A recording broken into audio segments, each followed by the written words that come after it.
It can benefit many employees. So we're discussing staying active at a desk job. Our guest is Cameron Miller. He's a certified athletic trainer and a strength and conditioning specialist with BayCare. This is BayCare Health Chat. Thanks for joining us. I'm Joey Waller. Hi, Cameron. Welcome. Hey, thanks for having me. Great to have you aboard. We appreciate the time. So first, especially at work where it happens to many people, what is the health impact of being too sedentary?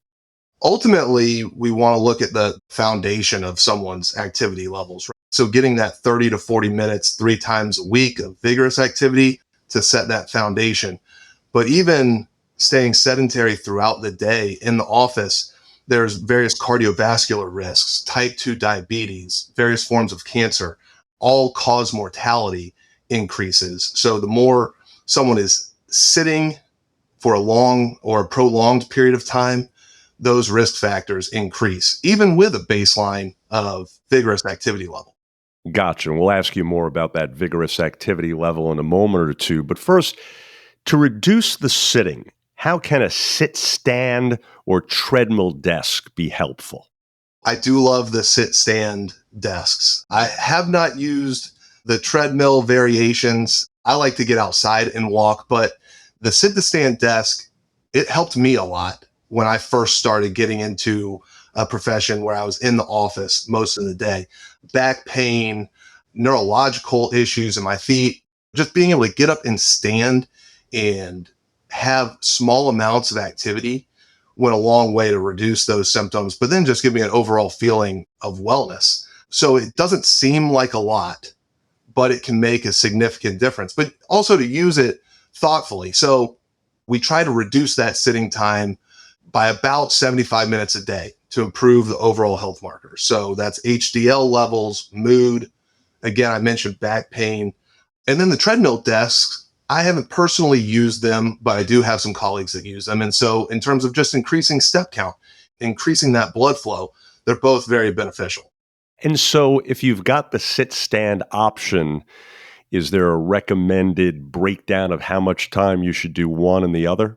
There's not a lot of specificity on, hey, if you do 30 minutes a day standing, what I typically like to do, again, this is personal preference, is about 20 minutes of each hour that I'm at my desk, I like to be standing. And I can increase that as needed. So those feelings of lethargy and you've been sitting for a while, your body will tell you. Your watch will also remind you 1,000 times a day, it's time to stand up. So those are helpful cues, but I typically like to do 20 to 30 minutes out of the hour standing. But then I would recommend start low. And then as your body tolerates that better and better each day, then you can increase that time that you're standing. Gotcha. And no question, you make the point that our watches nowadays, our phones can pretty much be set to remind us to do just about anything, right? Right. It's a helpful tool, especially when you're in the heat of a report you're working on or whatever it may be. You forget, hey, I need to stand up. I need to take 10 minutes to go walk. And so it is helpful to have that reminder in our busy day-to-day lives. And so, speaking of which, Cameron, how can tools like apps, digital reminders, trackers, how can those things be used to remind us of things? What should we be reminding ourselves of in this instance? Well, really just to get up and move. My philosophy and a lot of strength and conditioning specialists' philosophy is movement is medicine. You don't want to go 0 to 100 and we're going to do our 2-hour workouts every day. We want to be standing all day long. Start small, and even something like a watch or an app that just gives you a little reminder, say at the top of every hour, get up and move. I think that's where those apps really are more beneficial, and just those simple reminders. Yeah, there are step trackers and trying to hit target goals. And that's another way to improve that is have a friend, have a buddy or a colleague and make it a competition. Being in sports my whole life, I'm a very competitive person. So I have someone in my office that we compare our step counts every day. And it's just a fun way to increase our activity without just making it really mundane and, oh, I have to do something like this. So I think that's a fun way to incorporate some of those trackers and apps is include your friends, include your colleagues, and have a little fun competition with it. Yeah, that does sound like fun. So, also to be less stagnant, where do environmental factors, potential changes at work come into play? Anything else about our surroundings that can be a factor here?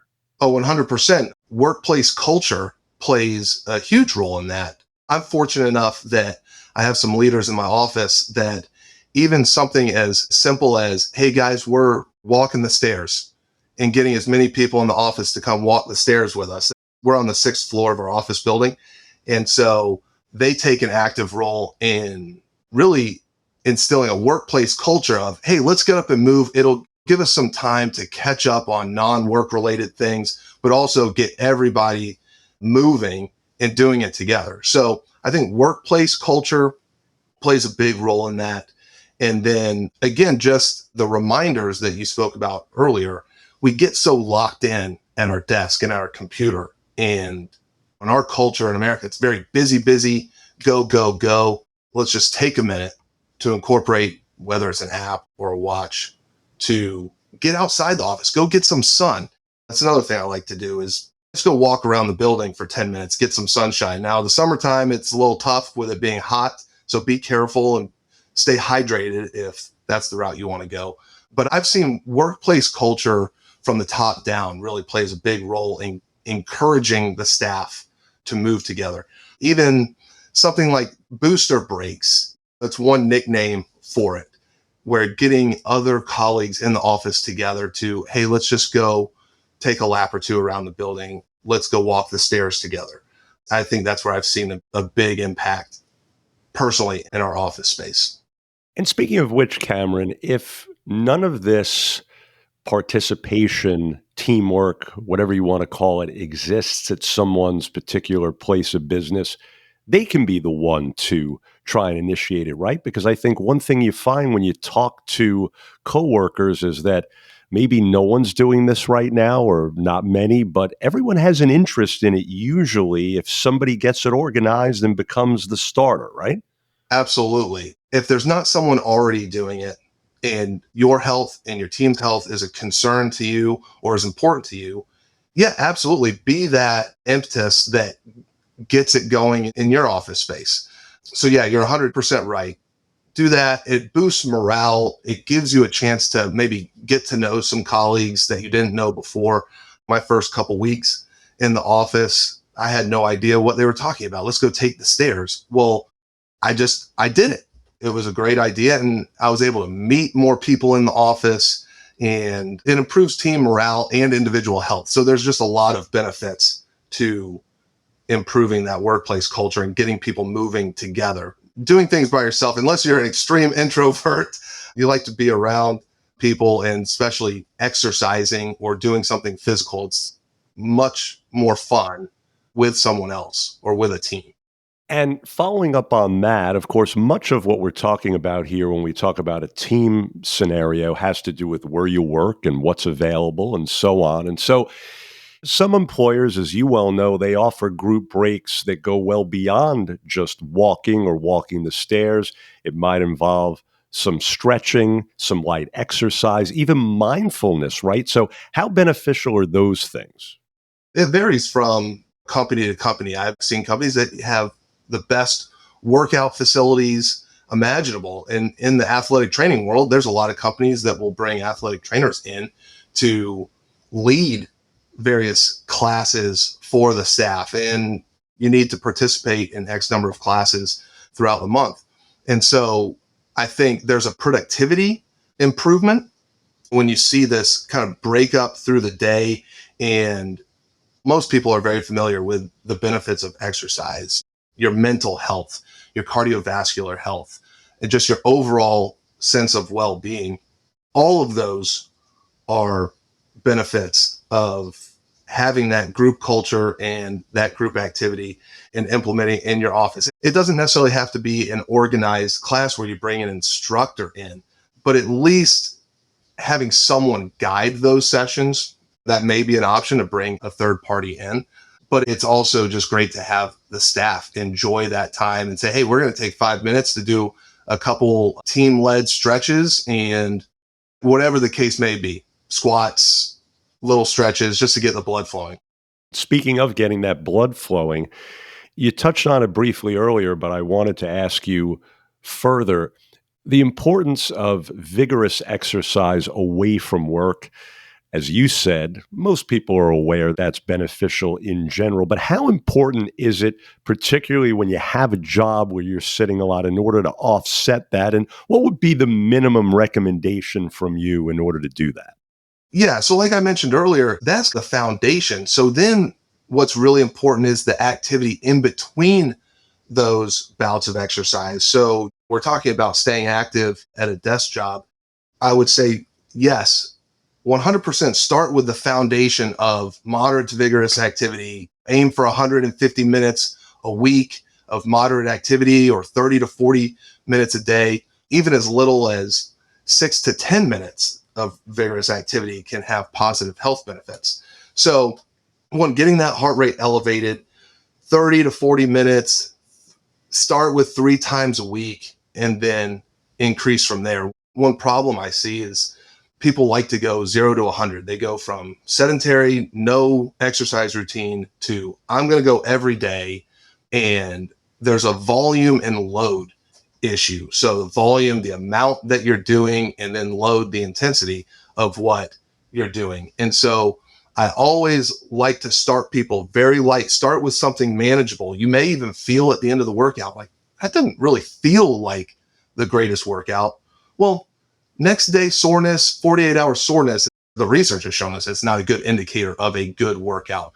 Get that foundation, that base first, and then start incorporating some of the in-between activities. So if you like to work out in the morning, what are a few of the things I'm going to do throughout the day to keep my body moving until I get to my next workout? So think of these little activity snacks in between your primary workouts. And finally, Cameron, in summary here, to pick up on the point you made about not overdoing it too much in the beginning when you're exercising in general, with the plan being to try and start gradually as well at work with improving your amount of movement, what's your best advice for those getting started with that to make sure that they don't get discouraged there? We've covered a lot of ground of different options people have. What's step one, pun intended, for people to start down this road of sitting less at work? Get out and do it. I had a patient that used to tell me, Cam, there ain't nothing to it but to do it. And so there is an element of mental fortitude. The hardest part is getting to the gym or starting that activity. I think that's ultimately the hardest part. And then once you get going, once you build in that routine, it does get easier and easier. But it's a lifestyle. It's not simply, I'm just going to do this once or twice a week. It is something that has to move to the top of your priority list. So again, step one is really, there ain't nothing to it but to do it. Take that first step, get yourself to the gym, or get yourself a standing desk if that's your first step. Take those breaks. I'd say first step in the office, maybe at the top of every hour, just go walk for 5 minutes or take the stairs. Just start there and then build. So from there, then you can start to modify, again, the volume and load, that volume and intensity, and listen to your body. One of the biggest killers of people not returning to their exercise routines is they start out too vigorous too fast, and they end up with that muscle soreness the day, 48 hours, 72 hours after that exercise, and they're too sore to go back to the gym, or they're too sore to go on that walk after work. So again, listen to your body as you start to incorporate these things into your life.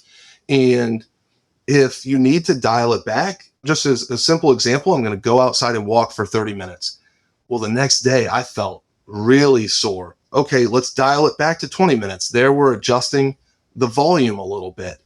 It's a long-term thing. So whatever it takes, whether it's reminders or having a friend, like I said, I think everything is more fun when done with a friend or a spouse or partner or a colleague. If there's an accountability aspect to it and you can have an accountability partner, I think that helps keep people on track. So again, it's multifaceted, but to answer, that first step is just do it. You'll be so thankful that you did. And your family, whether it's your significant other, your kids, they'll be thankful too, because the benefits are wide ranging. Absolutely. Great advice indeed. Folks, we trust you're now more familiar with staying more mobile while at a desk job. Cameron Miller says, to coin a phrase, just do it. He also says, movement is medicine. Cameron, keep up all your great work, and thanks so much again. Thank you for having me. And for more information or to connect with a provider, please visit baycare.org. Please remember to subscribe, rate, and review this podcast and all the other BayCare podcasts as well. For more health tips and updates, please follow BayCare on your social channels. If you found this podcast informative, please do share it on your social media.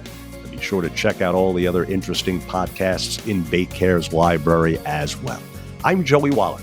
Thanks again for being part of BayCare Health Chat.